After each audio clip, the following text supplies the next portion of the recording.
আর কত দূর? এই তো, বলেই লোকটা পথ দেখিয়ে আমার সামনে হন হন করে হাঁটতে লাগলো। রাত গভীর, চারিদিকে নিকষ কালো অন্ধকার। গ্রামের নিশুতিরা চোখে যে না দেখেছে তার পক্ষে বোঝা বড় মুশকিল এই বর্ণনা। তার উপর সন্ধ্যে থেকে মুষলধারে বৃষ্টি পড়ছে। পায়ে চলার রাস্তাটুকু কাদায় জলে একাকার। আমার পায়ে গামবুট, বাঁ হাতে ডাক্তারি ব্যাগ, ডান হাতে ছোট একটা ছাতা। সেটা খুলে মাথায় দিয়ে চলেছি। বলতে গেলে এলাকায় আমি নতুন, ডাক্তার হিসেবেও নতুন। সবে গেল বছর পাশ করেছি। সরকারি চাকরিতে ঢোকার সঙ্গে সঙ্গে এই ছোট গ্রামটার হেলথ কমপ্লেক্সে মেডিকেল অফিসার হিসেবে আমাকে পোস্টিং দিয়েছে। ইন্টার্নশিপ করার বিদ্যেটুকুই মাত্র ডাক্তারির ঝুলিতে ভরে এই অজপাড়াগে ডাক্তার হয়ে এসেছি। জানি না এখানকার লোকে আমার জ্ঞানের বহর সম্পর্কে কতটুকু খোঁজ রাখে, তবে সম্মান বেশ করে, আর তাতেই নিজের প্রতি আস্থা ক্রমাগত বেড়ে চলেছে। মাত্র 4 মাস হলো এখানে এসেছি। এখনও সবার সাথে ভালো করে পরিচয় হয়নি, তবে পরিচয় যে একদিন হবে তাতে সন্দেহ নেই। লোকে বলে একবার এসব জায়গায় পোস্টিং হলে হেলথ সার্ভিসের ওপরওয়ালারা নাকি ডাক্তারদের নাম ধামও ভুলে যায়, ফাইলও হারিয়ে ফেলে, যাতে করে সে এখান থেকে এক যুগের আগে নড়তে না পারে। তবে যার ধরাধরি করার লোক আছে তার কথা আলাদা। তা সে যাক, সেসব পরে দেখা যাবে। এখনই মুশকিল আসান হলে বাঁচি। আমি প্রাইভেট প্র্যাকটিস করি নে বিশেষ, তবে মানুষের আপদ বিপদ হলে তরুণ মন এখনও সাড়া দেয়। মাঝে মাঝে গ্রামের ভেতর থেকে ডাক পড়ে, পেট ব্যথা, বমি, হঠাৎ জ্বর, প্রসব ব্যথা, ফিট, ডায়রিয়া ইত্যাদি খবর নিয়ে লোকের রাত বিরেতে সাহায্য চাইতে এলে আমার শুভার্থীদের মানা টানা করা সত্ত্বেও না গিয়ে পারিনি। আমার ডাক্তারি ব্যাগে ইঞ্জেকশন, স্যালাইন ব্যাগ আর অ্যান্টি ডায়রিয়া, অ্যান্টি বমি ও অ্যান্টি ব্যথার কিছু বড়ি সবসময় রাখা থাকে। আর থাকে স্টেথোস্কোপ, থার্মোমিটার, হ্যামার, প্রেশার মাপার একটা যন্ত্র, সুই, সুতো, ছোট কাঁচি, স্ক্যালপেল, ছোট আর্টারি ফোর্সেপ, নিডল হোল্ডার, কিছু গজ, ব্যান্ডেজ, তুলো, এইসব। টাকা করি অল্পই থাকে সঙ্গে, থাকে না বললেই চলে। ওহে আর কত দূর? এই তো, বলেই লোকটা আবার দ্রুত বেগে চলতে লাগলো। মনের হাবিজাবি চিন্তায় এতক্ষণ খেয়াল করিনি যে গ্রামের প্রায় অন্য সীমানায় চলে এসেছি। চারপাশে ঝরঝর করে একঘেয়ে বৃষ্টির শব্দ ছাড়া আর কোনো শব্দ নেই। শিয়াল কুকুরের ডাকও যেন বন্ধ হয়ে গেছে। আকাশ এতই অন্ধকার যে মনে হয় কালো ছাতার মতো গোল হয়ে আমাদের চারপাশে চেপে বসেছে। আমার গা মাথা ভিজে এসেছে, পায়ে গামবুট থাকার জন্য তাও কিছুটা রক্ষা। এইটি আমি বুদ্ধি করে ঢাকা ছেড়ে আসার সময় কিনে এনেছি, এখন বেশ কাজে দিচ্ছে। এই বৃষ্টি আজ 4 দিন। বাংলাদেশের বর্ষা যে কি তা এসব গ্রামে না এলে বোঝা যায় না। সমস্ত গ্রাম্য জীবন যেন নিথর হয়ে পড়ে থাকে। এদিকে আমার সামনের হনহন করে হেঁটে যাওয়া লোকটাকেও আমি চিনিনি। সে কোথায় থাকে জানি না, তবে তার চলাফেরা এই বৃষ্টির ভেতরেও যে এত সাবলীল, সে যে এই গ্রামেরই লোক তাতে সন্দেহ নেই। অন্ধকারে তার সাদা চাদরের প্রান্তটুকু আমি দেখতে পাচ্ছি, আর সেটাই অনুসরণ করে চলেছি। এই সময় খেয়াল করে দেখি লোকটা যেন শুধু চাদর পরেই আমাকে ডাকতে এসেছে। পা থেকে মাথা পর্যন্ত তার শরীর চাদর দিয়ে ঢাকা। চাদরের এক প্রান্ত উর্নির মতো আমার সামনে ঝুলে আছে, যা আমি চোখে দেখতে পাচ্ছি, বাকিটুকু আমার চোখের আড়ালে, তবে বুঝতে পারছি তার অস্তিত্ব। লোকটার হাতে ছাতা নেই, অতএব অনুমান করা যায় সে ভিজতে ভিজতেই চলেছে। হঠাৎ মনে প্রশ্ন জাগল, লোকটার নাম কি? সে আমাকে কোথায় নিয়ে চলেছে? আমাকে ঘুম থেকে জাগিয়ে শুধু বলেছে, আমার মেয়ের বড় বিপদ, দয়া করে একটু দেখে যান ডাক্তার সাহেব। লোকটার গলার স্বরে কি ছিল জানি না। আমি সম্মত হয়ে বাইরে বেরিয়ে এসেছি। সাধারণত এরকম রাতের ডাকে আমার সহকারী নুরুল ইসলাম সঙ্গে থাকে, কিন্তু বৃষ্টির জন্য আজ 3 দিন সে কাজে আসতে পারছে না। মানুষের বিপদ আপদ তো বৃষ্টির জন্য বসে থাকবে না। আমিও সে কথা ভেবে ঘুমের ঘোর কাটতে না কাটতেই মেশিনের মতো আমার ডাক্তারি ব্যাগ আর ছাতা হাতে বেরিয়ে পড়েছি। আমি থাকি হেলথ কমপ্লেক্সের ওপরের তলার একটা রুমে। সকলেই সে কথা জানে। লোকটার তাই মোটেও আমাদের ঘরের সামনে গিয়ে আমাকে ডাকতে একদমই অসুবিধা হয়। কিন্তু লোকটা কে? কার সঙ্গে আমি চলেছি? কোথায় চলেছি? আশ্চর্য! এইসব প্রশ্ন আগে আমার মাথায় কেন আসেনি, কিন্তু এখন আসছে। কারণ এখন আমার চোখে আর ঘুমের ঘোর নেই। চলতে চলতে হঠাৎ মাঝ রাস্তায় দাঁড়িয়ে পড়ে বলে উঠলাম, আপনি কে? আপনার নাম কি? আর কোথায় নিয়ে যাচ্ছেন আমাকে? এই তো এসে গেছি বলেই লোকটা আমার কথার সোজা জবাব না দিয়ে ঢুকে গেল জঙ্গলের মধ্যে। হতভম্ব হয়ে তাকিয়ে দেখি আমার সামনে বিরাট এক বাঁশঝাড়, বাঁশবাগানও বলা যেতে পারে, আর তার ভেতর দিয়ে সরু পায়ে চলার পথ। সেখানে পা ফেলতেই ইঞ্চি চারেক বুটশুদ্ধ আমার পা বসে গেল মাটিতে। অনেক কষ্টে পা তুলে পথ চলতে লাগলাম। ছাতাটা বন্ধ করে নিয়েছিলাম আগেই। পকেটে ছোট একটা পেন্সিল টর্চ ছিল, সেটা জ্বালিয়ে দেখি বাঁশঝাড়ের ভেতর দিয়ে পায়ে চলার এ পথ বেশ কিছু দূর চলে গেছে। লোকটাকে আর দেখা যাচ্ছে না বটে, তবে বোঝা যাচ্ছে ডাক্তারকে বাড়ির কাছ পর্যন্ত এনে সে তড়িঘড়ি করে রোগীর কাছেই উপস্থিত হয়েছে। আমি ইতস্তত করতে করতে বাঁশের পাতা, থকথকে পুরো কাদা স্তর, জল, মাটিতে পড়ে থাকা পচা বাঁশ, গরুর গোবর ইত্যাদি বুট পড়া পায়ে খপ খপ করে ডিঙিয়ে পথ পার হতে লাগলাম। আমি লম্বা বলে মাথা নিচু করে আমাকে পথ চলতে হচ্ছিল, নতুবা কঞ্চির খোঁচায় চুল আটকে যাচ্ছিল। আর একবার আটকে গেলে সে আর এক সমস্যা। মোট কথা, ওই দারুণ আবহাওয়ার ভেতরে, রাতের ভেতর, বৃষ্টির একঘেয়ে নিস্তব্ধতার ভেতরে আমার সব কিছু সামলে হিসেব করে চলতে হচ্ছিল। আমার সমস্ত মনোযোগ নিবদ্ধ ছিল পথের দিকে। এমন সময় আমার কোটের আস্তিন ধরে আচমকা পেছন থেকে কেউ একটা টেনে ধরল। ওয়ে আমার গলা চিরে একটা আর্তনাদ বেরিয়ে পড়ল। ঠিক তখনই মাথার ওপরে ডানা ঝাপটে চিৎকার করে উঠল একটা পাখি, যে পাখির ডাক আমি আগে কখনো শুনিনি। বিদ্যুৎ বেগে পেছনে তাকিয়ে দেখি একটা পাতাবিহীন সবুজ বাঁশের কঞ্চি আমার কোটের আস্তিন টেনে ধরেছে। এতই জোর, সেই টানে যে আস্তিনের একটা দিক তেকোনা হয়ে ছিঁড়ে বাতাসে ঝুলছে। মনটা দমে গেল। মাত্র সেদিন অনেক টাকা গুণাগর দিয়ে এই কোটটা দর্জিকে দিয়ে করিয়েছি। ভয়ও ঢুকলো মনে, অজানা অচেনা এক ভয়, এবং এই প্রথম আমার মনে হলো ফিরে যাই। কিন্তু মুশকিল হচ্ছে যে এই যে প্রত্যেক মানুষের মনের গভীরে একটা অহং বলে পদার্থ আছে। তাকে খোলা চোখে দেখা যায় না, তবে তার শক্তি প্রচণ্ড।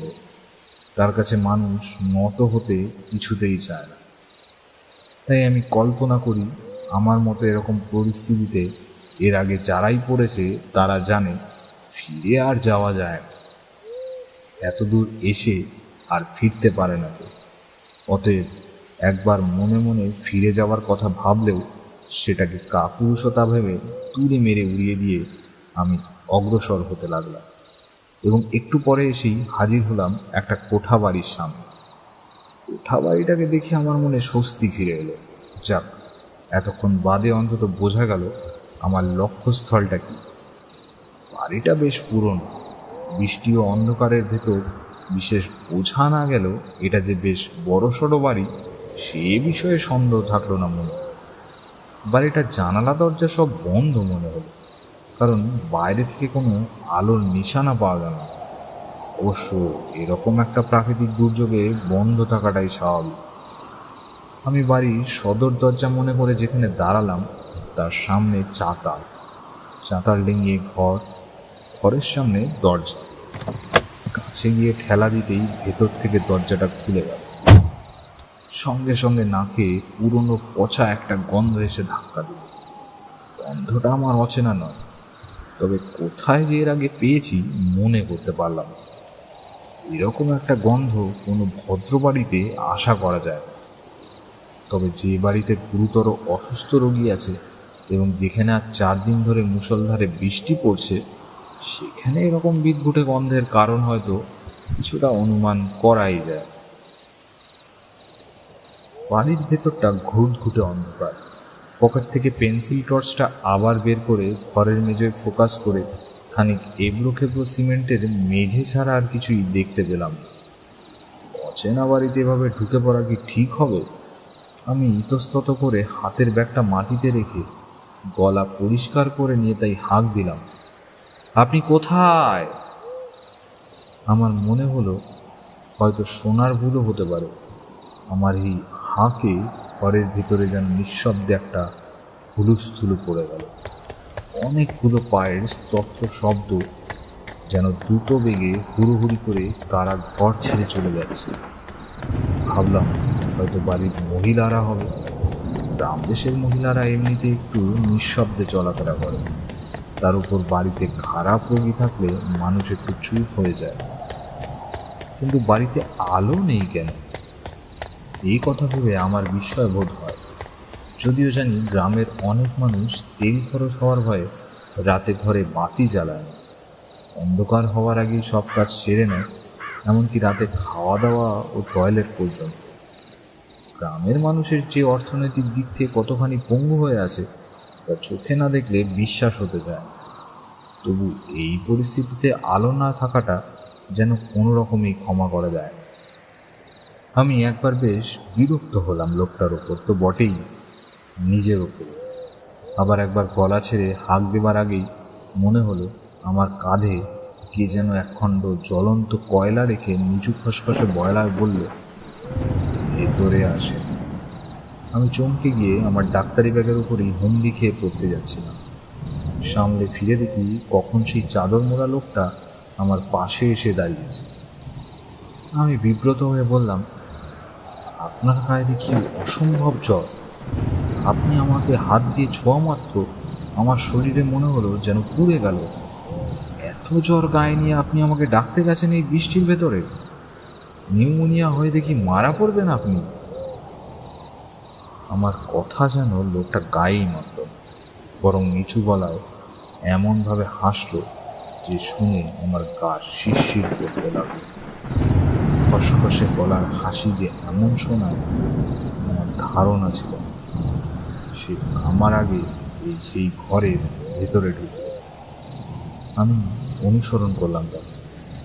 আবার টর্চটা জ্বালাবার চেষ্টা করলাম। রোগী পরীক্ষার টর্চ। আমার বড় টর্চটা তাড়াহুড়ো করে ফেলে এসেছি, তাতে নতুন ব্যাটারি ভরবো বলে ব্যাগ থেকে বের করার পরে আর ভেতরেই ঢোকানো হয়। এইটুকু টর্চ এইভাবে খরচ করলে একটু পরেই ব্যাটারি শেষ হয়ে যাবে জানি, কিন্তু উপায় নেই বলে এখন করতে হচ্ছে। আমি আমার সামনের লোকটাকে অনুযোগের গলায় বললাম, কি আশ্চর্য, আপনাদের বাড়িতে বাতি নেই নাকি? আপনি কি আশা করেন আমি অন্ধকারের ভেতরে রোগী দেখব? সেরকম পাকা অভিজ্ঞতা আমার এখনো হয়নি, বুঝলেন? লোকটা আমার সূক্ষ্ম বিদ্যুৎ গায়ে না মেখে বলল, ভালো আছে রোগীর ঘরে। সমস্ত বাড়িতে একটাই হেরিকেন তো। এই এলাকায় আজকাল কেরোসিন পাওয়া যাচ্ছে না, প্রত্যেক বাড়িতে এই অবস্থা। এতগুলো কথা লোকটা বলল, কি কেবল খসখস করে গলায় আওয়াজ তুলল আমার মনে নেই, তবে আমি যেন সেই শব্দের মানে এইভাবেই করে নিলাম। অন্ধকারে কতগুলো ঘর আমরা পার হলাম মনে নেই। টর্চে তখনও যেটুকু আলো অবশিষ্ট ছিল তাতে দেখি ঘরের মেঝেতে সিমেন্ট বলে কোনো পদার্থ নেই, শুধু লাল ইট বেরিয়ে আছে। তার ভেতরে জায়গায় জায়গায় গর্ত, যে কোনো একটায় পা পড়ে গেলে ফ্র্যাকচার না হলেও নির্ঘাত স্প্রেন তো হবেই। কোনো ঘরেই আসবাব বলতে কিছু নেই, কোণে কোণে আবর্জনা জড়ো হয়ে আছে। ঘর পেরিয়ে টানা বারান্দা, বারান্দা পেরিয়ে ঘর, তারপর আবার বারান্দা, আবার পরপর কয়েকটা ঘর। বাইরে থেকে বোঝা যায়নি যে এই বাড়ির ভেতরে এতগুলো ঘর বারান্দা আছে। কিছুক্ষণ এভাবে চলার পর আমার কেমন যেন সন্দেহ হলো। আমি থাকতে না পেরে বলে উঠলাম, এ যেন গোলক ধাঁধা মনে হচ্ছে। এই ঘরগুলো আর বারান্দা যেন একটু আগে আমরা পার হয়ে এসেছি। আপনি পথ ভুলে যাননি তো? এই যে এই ঘর, বলে লোকটা তার চাদরের ভেতর থেকে হাত বার করে দরজা ঠেলে আর একটা ঘরের ভেতরে এনে আমাকে দাঁড় করালো। একেবারেই প্রথমে এই বাড়ির দরজা খুলতে যে গন্ধটা পেয়েছিলাম, সেই গন্ধটা বিকটভাবে আমার নাকে এসে ঢুকল। মনে হলো দম বন্ধ হয়ে আসবে। আমি ঘরের চারিদিকে চোখ ফেলে প্রথমে কিছুই ঠাওর করতে পারলাম না। তবে ঘরের এক কোণে মিটমিট করে যে একটা হেরিকেন জ্বলছে, সেটা দেখতে পেয়ে অনেকখানি স্বস্তি ফিরে এলো। যাই হোক, চোখের সামনে আলো থাকলে সব কিছুই জীবনে সহজ হয়ে আসে। আমি ঘরের কোণে লম্বা লম্বা পা ফেলে এগোতে যাব, অমনি ধাক্কা খেলাম যেন পিছিয়ে। তাকিয়ে দেখি সেটা একটা খাট, অর্থাৎ খাট ডিঙিয়ে আমাকে ঘরের ওপাশে যেতে হবে। হেরিকেনটা বড় করে চালালো। আমি তখন পাশ ফিরে লোকটাকে বললাম, আপনি দয়া করে এবার আলোটা বড় করুন, আমি তা না হলে মহিলাকে পরীক্ষা করতে পারবো না। আমার কথার কোনো জবাব পেলাম না। তখন ভালো করে তাকিয়ে দেখি আমার পাশে কেউ নেই। আশ্চর্য, লোকটা তার মেয়েকে দেখাবে বলে এই ঝড় বৃষ্টির রাতে আমাকে অত দূর থেকে রাতের বেলা ঘুম থেকে ডেকে নিয়ে এসেছে, অথচ আসল জায়গায় এসে সে কেমন টুক করে আমাকে কিছু না বলে সরে পড়ল। পরে মনে হলো এটাই তো স্বাভাবিক। মেয়েটাকে হয়তো আমি এমন সব কথা জিজ্ঞেস করব বা এমন সব পরীক্ষা করব যা হয়তো মেয়ের বাপ হিসেবে শুনতে বা দেখতে তার খারাপই লাগে। অনেক বাপ মা তাই ছেলে মেয়েকে ডাক্তার পরীক্ষা করলে সরে যায়। এ তো আমার নিজেরই অভিজ্ঞতা আছে। কিন্তু তাই বলে এইসব ভাবতে ভাবতে আমি খাটের দিকে তাকালাম। সেখানে চাদরে ঢাকা দিয়ে শুয়ে আছে মেয়ে। মাথায় একটা মস্ত বড় রুমাল বাঁধা। রুমালটা সাদা, যার জন্য আধো অন্ধকারেও সেটা দেখা যাচ্ছে। মেয়েটার মুখ অবশ্য আধো আধো আলো, আধো অন্ধকারে তেমন বোঝা যাচ্ছে না। তাছাড়া সে এমনভাবে পাশ ফিরে শুয়ে আছে যে সাদা রুমালটার অনেকখানি তার মুখের ডান পাশটা ঢেকে রেখেছে, অর্থাৎ যেদিকে আমি দাঁড়িয়ে আছি। এবং সবচেয়ে মজার কথা হলো, মেয়েটি ঘরে একা নয়, তার খাটের চারপাশ ঘিরে মহিলারা বসে আছে। এতক্ষণে আমার চোখ অন্ধকারে শুয়ে আসাতে আমি মোটামুটিভাবে সব দেখতে পাচ্ছি। মহিলারা নিশ্চুপ এবং অনড়। প্রতিটি মহিলা মাথার সামনে এক হাত ঘোমটা টেনে বসে আছে। তাদের পাগুলো মাটিতে ছোলা, মাথা কিছুটা মাটির দিকে ঝুঁকে আছে। পর্দানসীন অবস্থাপন্ন বাড়ির মহিলারা যেমন হয়, তারা আব্রু বজায় রেখে মেয়েটিকে পুরুষ ডাক্তার দিয়ে পরীক্ষা করাবার সময় নীরবে পাহারা দিচ্ছে। অর্থাৎ এর মানে যে মেয়ের বাপ ঘর ছেড়ে চলে গেলে আমার মতো তরুণ ডাক্তারের সম্পূর্ণ হেফাজতে রেখে সে মেয়েকে ফেলে যায়। আমার শরীর এখন বারবার গুলিয়ে উঠছে। মনে হচ্ছে একটু বমি করতে পারলে ভালো হতো। নিজেকে উইল ফোর্স দিয়ে সংযত রেখে ব্যাগ খুলতে খুলতে বললাম, আপা, বলুন দেখি আপনার কষ্ট কি? তরুণী মহিলাদের আপা এবং বড় মহিলাদের মা বলে ডাকার অভ্যাস আমরা মেডিকেল কলেজে ক্লিনিক্যাল করার সময় রপ্ত করে নিয়েছি। আমাদের ইউনিটের প্রফেসর এ ব্যাপারে অত্যন্ত সতর্ক ছিল। তিনি বলতেন, সমাজে একমাত্র ডাক্তারদেরই অধিকার আছে মানুষের শরীর, মন ও বাড়ির অন্দরমহলে ঢোকার। সেই অধিকার অর্জন করার আগে একজন ডাক্তারকে অনেক মানসিক প্রস্তুতি নিতে হয়। আর তার ভিতরে প্রথম হচ্ছে সমাজের মেয়েদের যারা রোগী হিসেবে কাছে আসবে, তাদের নিজের ব্যক্তিগত অনুভূতির মধ্যে তাদেরকে না জড়ানো। আমি এবং আমার ব্যাচের সবাই তার এই উপদেশ মেনে চলার চেষ্টা করেছি, তাই মেয়েটিকে আপা বলতে আমার বাধল না। কিন্তু মুশকিল হলো আমার গলার স্বরটাকে নিয়ে। খুব স্বাভাবিক গলায় প্রশ্নটা করতে চাইলেও মনে হলো আমার গলা দিয়ে যেন ফিসফিস শব্দ ছাড়া আর কিছু বের হতে চাইল না। এমন কি হতে পারে? ঠান্ডা লেগে আমার গলা বসে আসছে, অথবা আমি শারীরিকভাবে ক্লান্ত হয়ে পড়েছি। আশ্চর্য, আমার প্রশ্নের কোনো প্রতিক্রিয়া আমি লক্ষ্য করতে পারলাম না।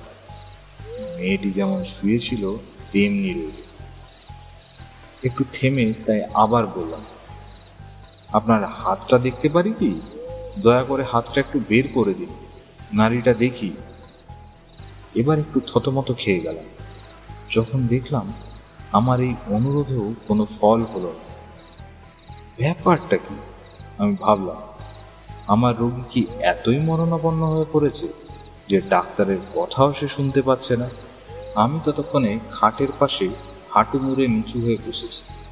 আমার ডাক্তারি ব্যাগ মাটিতে রেখে তার ভেতর থেকে হাতড়ে স্টেথোস্কোপটা বের করে গলায় ঝুলিয়ে যত দূর সম্ভব ডাক্তার জনচিত গাম্ভীর্য নিয়ে বললাম, আপনার বুকটা একটু দেখতে চাই, এভাবে সময় নষ্ট করলে দেরি হয়ে যাবে। তারপর ফিরে ঘোমটা ঢাকা মহিলাদের উদ্দেশ্যে বললাম, আপনারা কেউ ওকে একটু সাহায্য করুন। এমনিতেই ঘরের অবস্থা এমন যে এখানে ভালো মানুষ এলেও অসুস্থ হয়ে পড়বে। তার উপর যদি এখন ঠিকমতো পরীক্ষা করতে না পারি তাহলে কোনো ওষুধ দিতে পারবো না। আমার কথা শেষ হয়েছে কি হয়নি, তার আগেই দেখি দুজন মহিলা তাদের পূর্বোক্ত সম্ভ্রম বর্জন করে মুহূর্তে লাফ দিয়ে হলের খোলা দরজা দিয়ে ছুটে বাইরের অন্ধকারে বেরিয়ে গেল। আমি হতভম্ব হয়ে একবার তাদের চলে যাওয়া পর্যবেক্ষণ করে আবার ঘরের মধ্যে চোখ ফিরিয়ে দেখি অন্য দুজন মহিলা মুমূর্ষু রোগীর মুখের কাপড় ধরে টানাটানি করছে এবং তাদের মুখ দিয়ে এমন একটা অব্যক্ত ধ্বনি বের হচ্ছে যা একমাত্র বোবারা ভীষণ রেগে গেলে করে। এ তো ভারী অদ্ভুত ব্যাপার। আমি নিজেকে সামলে নিয়ে তাদের বাধা দিতে যেতেই একটা প্রাণঘাতী চিৎকারে আমার পা থেকে মাথা পর্যন্ত যেন বিদ্যুতের ঝিলিক খেলে গেল। ওরে, আমাকে কবর দে, কবর দে! বলতে বলতে খাট থেকে লাফিয়ে উঠল আমার রোগী। ততক্ষণে টানাটানিতে রোগীর মাথার রুমাল খসে গেছে। রোগী সোজা হয়ে দাঁড়িয়ে আছে খাটের উপর। আমি মাটিতে দাঁড়িয়ে হতবুদ্ধি হয়ে তাকিয়ে আছি রোগীর দিকে। রোগীর মুখ থেকে পচা মাংস গলে খসে পড়ছে, সমস্ত শরীরে বিকৃত শবের গন্ধ।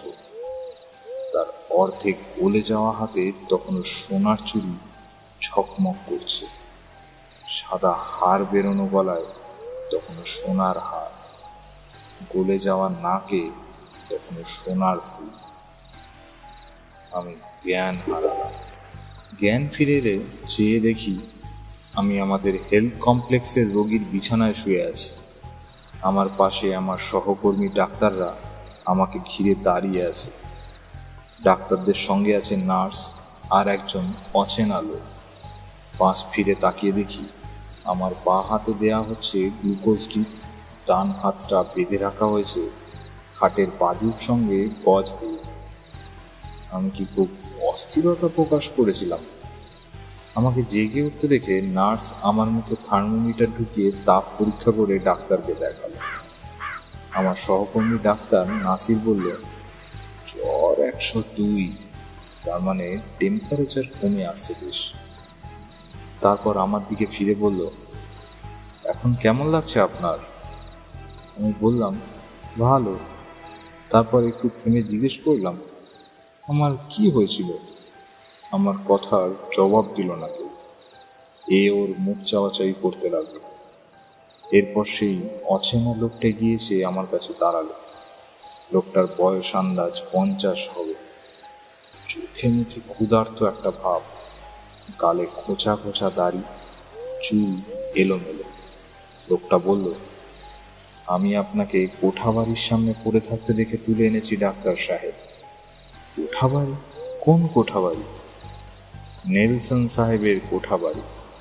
ওই বাড়িতে এর আগে আপনার মতো আরও কয়েকজন ডাক্তার রাতের বেলা রোগীর কল পেয়ে রোগী দেখতে গিয়ে হয়রান হয়েছে। আমি ওই এলাকার আশেপাশেই থাকি। নেলসন সাহেবের নীল চাষ শেষ হয়ে গেলে ওই এলাকার জমিদার ওই কোঠা বাড়িটাকে তার নায়েবের বসাবসের জন্য দান করেছে। শুনেছি তার নায়েবের মতো নিষ্ঠুর লোক ওই এলাকায় সেই আমলে আর একটাও ছিল না। তার নিজের বিধবা মেয়েটি যখন তারই অধীনস্থ এক নিচু ঘরের কর্মচারীর সঙ্গে পালিয়ে চলে যায়, তখন নায়েব তাদের দুজনকেই খোঁজ করে ধরে নিয়ে আসে। কর্মচারীটির হদিশ আর পাওয়া যায় না। পরে নায়েব তার অন্তঃসত্ত্বা মেয়েটিকে ঘরের মধ্যে বন্দি করে রাখে এবং গোপনে বিভিন্ন প্রক্রিয়া প্রয়োগ করে মেয়েটির গর্ভপাত করানোর চেষ্টা করে। আমি অবাক হয়ে যাই লোকটার কথা শুনে। অজান্তে মুখ দিয়ে বেরিয়ে আসে, তারপর মরমর হয় মেয়েটির অবস্থা। গর্ভপাত হয় না। তখন নায়েব ডাক্তার দেখাবার জন্য ছুটাছুটি করতে থাকে। মনে হয় এমনিতে নিষ্ঠুর প্রকৃতির হলেও নিজের এই মেয়েটিকে সে ভালোবাসে। যাই হোক, মেয়েটি অনতিবিলম্বে মারা যায়। নায়েব তখন তাকে কবর না দিয়ে তার মৃতদেহ 1 মাস তার শোবার ঘরেই সযত্নে রেখে দেয়, যেন সে মারা যায়নি এমনিভাবে। এরপর তার মাথা খারাপ হয়ে যায়।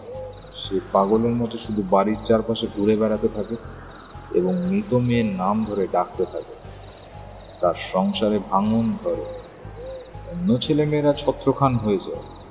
বউ মারা যায়, বাড়ি ভর্তি আত্মীয় স্বজন কিছু মরে, কিছু তাকে ছেড়ে চলেও যায়। লোকে তখন বলা বলি করতে থাকে যে মেয়েটির অভিশপ্ত আত্মা ধ্বংস এনেছে তার সংসারে। এসব আমরা খুব ছোটবেলায় নানি দাদিদের মুখে শুনেছি। নায়েব নিজেও এরপর একদিন ঝড় বৃষ্টির রাতে কোঠাবাড়ির জানলা দিয়ে ঝাঁপ মেরে পড়ে মারা যায়। লোকটা কথাগুলো বলে আমার দিকে পূর্ণ দৃষ্টিতে তাকালো। আমি তখন সচেতন হয়ে বললাম, আপনি কে? লোকটা আমার কথা শুনে মৃদু হাসল এবং হঠাৎ চলে যেতে যেতে বলল, আমি কেউ না, সাধারণ একজন গ্রামবাসী।